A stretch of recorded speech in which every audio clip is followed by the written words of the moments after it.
To see trees twisted and snapped like what they are now, it's nothing I ever seen in my life, and it's nothing I ever want to see again.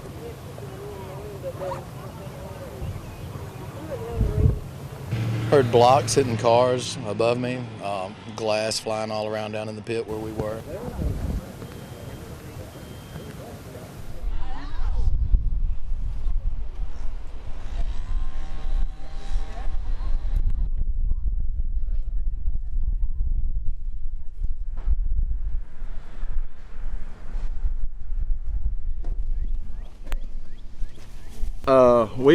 This is my mother's house, and we were at Spring Hill and called and made sure they were in the storm cellar when we heard the tornado was coming.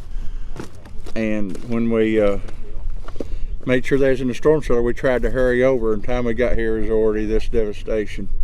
And we come in last night and tried to look for stuff. It was too dark, and so we waited till daylight this morning trying to find some valuables and stuff.